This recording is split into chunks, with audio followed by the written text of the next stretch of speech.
Welcome to TMXing Adventures. My name is Lisa Keegan, and this week we are bringing the cafe to your kitchen. We have done some yummy food so far and drinks, and today we're making bagels.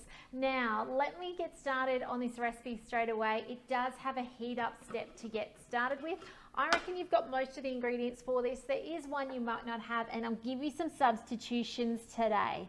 So we'll go straight to start cooking. There it goes. 250 grams, 240 grams of water, in that goes. And then we're going to heat this up so that we can start that activation process. Now you can see I went a little over. The TM6 has a memory, so it means I can take it off, put it back on. And the TM5 does as well, those of you with a TM5. And close enough. You can see my table wobbles a bit, that's okay. Insert the lid in the measuring cup, and it's going to heat this up now to 37 degrees so that in a moment our yeast can go in and start that process of multiplying and creating that gassiness inside our bagels. Now, don't let the processes in this recipe put you off, okay? It can look a little daunting, but I'm going to put it all together for you today and show you how to create them really easily. This is going to make 6 large, beautiful bagels, and I can't wait to show you the process so that you can confidently do it in your kitchen for your family, for yourself, for those who you entertain with. So it's nearly there, 30 seconds. Now I said there's a tricky ingredient, and that is something called malt syrup. Now if you don't have malt syrup, substitute it with honey, rice malt, whatever form of liquid sweetener you've got. You could probably use maple syrup as well. Probably a couple of years ago now, I did a demo and we made this. It wasn't a full demo, it was a one-on-one, but we made these beautiful bagels, and I bought the tin and it's still going strong. So hence I've actually got it, but otherwise I'd just be using rice malt syrup. Okay, let's click on next. Here comes our yeast. So 3/4 of a teaspoon, so it's not much yeast. Do remember with your yeast to keep it in the freezer or the fridge. It doesn't like changes of temperatures. So I'm just guesstimating my 3/4 of a teaspoon. If you ever get stuck with that teaspoon, tablespoon, always look at the second letter. TS, S for small, TB in tablespoon for big. Little tip there. Okay, strong white flour. This is your baker's flour, okay? I think they call it strong white in this one because I think it's actually a UK recipe. If you can't find it, you need to change your filters. If you're struggling with that, I'm here to help you. Please give me a call. I'd love to help you make sure you've got access to more English spoken recipes. There should actually be 9,000, I think now, English spoken recipes on cookiedoo.com.au, which is where we're cooking from. So if you're new to Thermomix and you're like, what is she making? How is she making that? This is our recipe library, Cookiedoo. It's searchable by an ingredient. So if you've got a whole bag of zucchinis, you can type by zucchinis. It's searchable by a title. So if you know you want to make lasagna, type in lasagna. And you can also then put things into collections and bookmarks, which those of you with a TM, it's important you do, okay? Because if you don't, and the Wi-Fi's down or Cookiedoo's down, then you've lost access to everything. But if you've got them saved as bookmarks or collections, they're there. You can search. It'll look a little different, but it's searchable and they can be there guided for you. You can see it's about 10 grams off, doesn't matter. Okay, some salt. In that goes, 1/2 teaspoon. And nearly done. Some oil, I think is next, or is there syrup next? Vegetable oil. I'm just going to use some olive oil, okay? If you go veggie oil, it has less flavor, so it will kind of bring out the salt and the malt and that sort of stuff, but I don't have any at the moment, so just go with what you've got. And then 1.5 teaspoons, well, that was a little different, of my malt syrup, which by the way has started fermenting. That's okay, which is why it went pop. That's all right. I'm expecting the family to turn up any day, any moment soon. So we're going 1.5 teaspoons of fermented malt extract. That was interesting. We haven't had that on a video before. Okay, now we're going to put the lid on and we're going to finish this recipe up. And it's got a 20-minute mix time on that. Just smells a little fermented. Very interesting. And then we're going to need our trusty mat, all right, in a moment. I don't know where the lid went from that, but anyway. Now, if you haven't got your hands on a mat, this is the gift with purchase until the end of February. Okay, so if you're watching replays, it is February 2022, just so that you know. And it comes also with a bread tin as well for free when you're buying a Thermomix through Thermomix. Well, actually through me, and I'm part of Thermomix in Australia. I'm a consultant and a team leader. So if you ever want to do what I do and inspire people to get a Thermomix in their kitchen, to change their kitchens, transform it so that it becomes a place where you can make bagels, you can make the beautiful frappes, you can make the Florentines, those things like that, so easily and simply, then reach out. I'd love to have you join my team and learn how to do this and inspire others with the Thermomix. So next, with the measuring cup in place, it's going to need it for 3 minutes. Now, if you already have a Thermomix, then this can be got as a host reward. So let's get online and do a demo. Show 2 friends the Thermomix online and you can get yourself one of these half price, or if a friend is ready to buy, you get it for free. So it's a really nice tool to have. It means you keep your bench clean. And everyone likes a clean bench, that's for sure. Now, I think before I started to tell you about baker's flour. Now, we can't use plain flour in our breads. The reason being is it doesn't have a high enough protein content. So if you made a loaf of bread on plain flour, you'll find it's only about half the height of one that you make on baker's flour. So you do want to get your big bag of baker's flour. If you're wanting to just make a small amount, you can buy the AA flour or the pastry flour, but it's about the same price to buy a big bag. So you may as well just buy a big 5 kilo bag. Now, GF people, gluten-free, this recipe is not for you. You cannot straight substitute GF flour in on this sort of recipe. Breads, you can't do that. There is a GF bagel recipe that you certainly can use instead. It's slightly different textured, but it's pretty good. We've made it a few times and the kids really enjoy it. So you can see the Thermomix here doing its work, kneading around. I do love watching it inside. I'll try and give you a little look at what's happening in there. It's actually stretching the dough out for us so that we don't need to do the kneading. Once the Thermomix does this kneading for us, it's done. And that's the beauty of Thermomix cooking. I will actually stop it early just because I'm on the live and a little impatient. So I am going to stop it at about the 1 minute mark, which means it's done a 2.5 minute knead rather than a 3.5 minute knead. But generally, minimum of 2 minutes is what you need to give something to knead. So whether it's your loaf of bread, whether it's just your scrolls, those sorts of things, 2 minutes normally. So that'll do. That's been 2 minutes. So let's get this out. Let's get to the next step. Now, obviously in your kitchen, you could be doing other stuff in the kitchen, but don't walk away from your Thermomix when it's kneading. It's one of the few times we say don't leave it. So if it's cooking dinner and it's stirring away, that's fine. Go do other stuff. But is in the kitchen kneading, you do not want it to walk off your bench. And you can't pick whose bench it's going to walk off and whose it's not. Like it's not something that's predictable.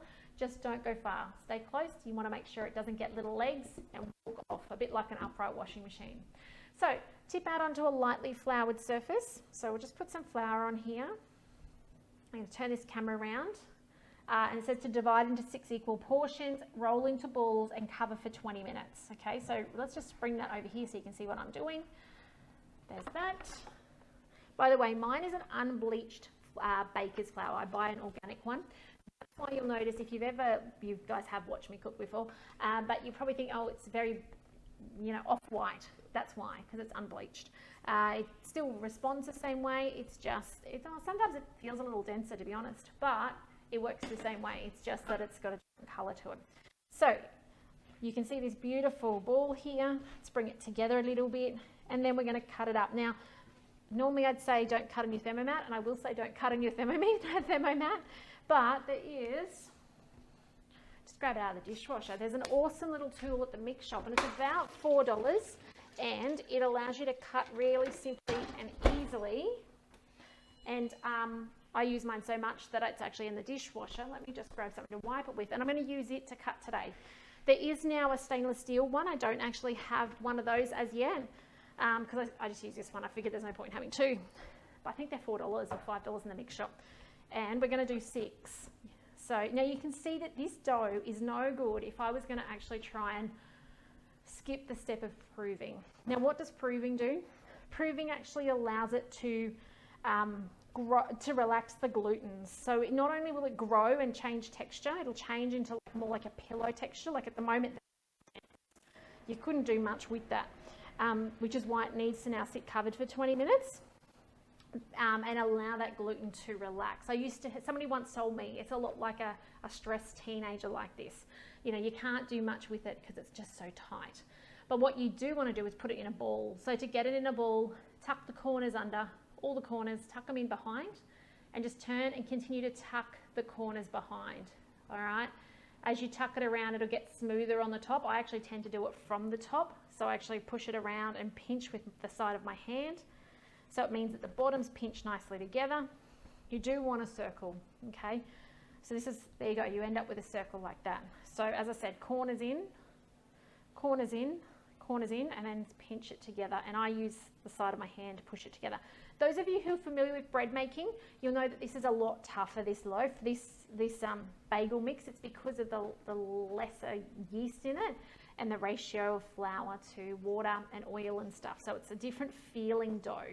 But we are going to boil it later, which is the part I don't want you guys to miss. So what I'm going to do is I'm going to let this rest for 20 minutes. It says, meanwhile, grease and line a baking tray with baking paper. And it says to flatten these, and we'll come back to that. And I'll show you how we then put a hole in the center. I think we reprove it. We then boil it off. Then we put it in the oven. So this is what I want to show you because it's really achievable. Sounds a little scary and daunting. It's really not. So let me return to you in about 20 minutes and I'll show you the next step. We'll see you then. Okay, welcome back. These have sat there for probably a little over 20 minutes now, more like probably half an hour or so. And I've just covered them over with the Thermomat. Now I put them in a nice little rosette shaped looking type thing just so that they kind of didn't dry out. Now it says to next grease and line a baking tray, and then it says to flatten the rested rolls slightly and push the ends of a wooden spoon or your thumb through the center. So here is my little circle. I don't have a wooden spoon, but I do have a spatula. So I'm going to put that through the middle and then stretch into bagels. So into the center, if I can get it through, and then maybe the thumb would actually be better, but anyway, we'll give it a go on the second one. And then we just stretch it into bagel shapes. Now they are going to grow again because we're going to then leave it sit for another 20 minutes. So we're going to cover it again. There you go, look at that. Doesn't that look cool? And let it rise again. So don't play with it too heavily. They'll go dense. So just be gentle with your shaping. You're literally shaping. You're not pressing, remolding, anything like that. Try not to let the air come out of it. So, and open it up. There we go, around it goes. That one wasn't as neat. But anyway, it's part of it being custom made in your kitchen. Another one, and we can just do all of these. The next step then is to place on a prepared baking tray, cover securely with cling film. It says greased cling film. So I'm not going to use cling film. I'm going to leave it here on my Thermomat, and it can sit then for, let me tell you how long, for another 20 minutes. Just beginning to rise. So they're just going to rise a little bit more. So do make sure your center hole is big enough to allow for the fact that it's going to rise inward as well. So you'll see them come inwards. Then we're preheating an oven, and we will come back then to do the boiling. So by the time we come back in the next step, I will have brought a pan of water to the boil, and I will show you that next step. So I'll see you in about 20 minutes, half an hour, to show you how to finish off these recipes, these beautiful bagels. So I'll see you soon.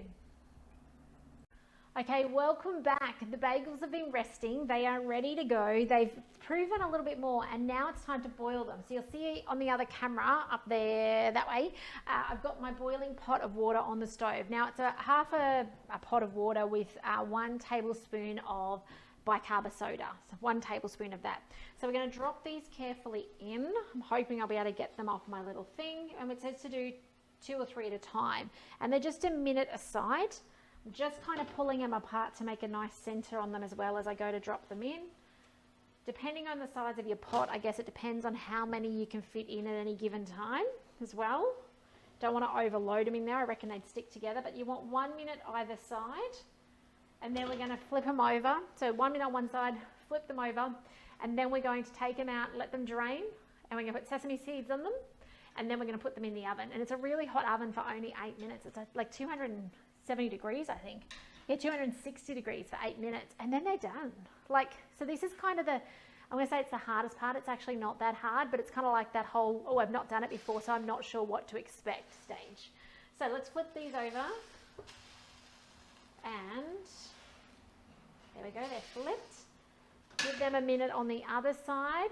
Now it could be poppy seeds, it doesn't have to be sesame seeds. There's lots of different things you can you put on these, or you could go without really. It's totally up to you. So these are nearly done. Kind of sealing them. This is giving them that unique bagel outside on them. All right, let's have a look. Bring them out onto, I've got a wire rack here to let them drain. And then we're going in for those last ones. So just make 6. I reckon you could make smaller ones. They might get a bit fiddly, but I reckon you could. You just need a slotted spoon. Now, while they're still hot, you want to add the sesame seeds because that lets it stick. Okay, so there's one more. Last one coming over. Just pull the, as I said, pull the center out. That just allows it space to grow inwards as well. So here's my ones that I've got out already. I'm just going to flip them to the pretty side if I can, although there's a bit of tray lines on them. On with the sesame seeds, and then they're going on a tray in the oven. Totally impressed with these. These are going to be yummy. So these will puff up some more in the oven, and they're not actually getting very brown. They're actually more so crisping up on the outside because at the moment they're quite soft and soggy. Just flip these over, and then I'm going to, oh, come here, flip over, that's it. Finish these off with you. All right, so then what we do, excuse me while I play with this tray over to our bench. You see how easy this is from this step onwards. Where can I do it so you guys can see? So now all we're doing, no, not enough space on the bench. All we're doing is we're putting it on a tray and they're going in that oven. 8 minutes, 160 degrees, and these will be ready to serve. So beautiful with salmon, ham, eggs, but I've lost the word. Hollandaise sauce, that wasn't the sauce I was going for, but that would be yummy as well. So I'll just grab these ones out and I'll show you. I'm trying to put these ones the right way up because the bottom side's not as neat as the top side. So before the tray marked them. So I'm just going to try and flip these over beforehand. All right, turn off the stove. Over we come. On with those sesame seeds again. Sprinkle them over. I'm just going to hold it over here so you guys can see, but it also means those sesame seeds will land on the other tray. And in 8 minutes time, homemade bagels. So as I said, bringing the cafe today to your home with your Thermomix. Can you imagine doing this without a Thermomix on the bench? I know I couldn't. There's no way I could ever imagine making the amazing things we do without a Thermomix. So do make sure you're feeding your friends and family your amazing Thermomix food. And as they get curious and interested in what it is, then let's do a demo. Show them what it's all about and show them how their kitchen could look different with a Thermomix in it. All right, well, have a fantastic afternoon. Do remember to hit like, if it's on YouTube, hit subscribe. This will come up today, later on Facebook. So those of you watching on from Facebook, because I had to plug it together, I decided I'd do it on YouTube today.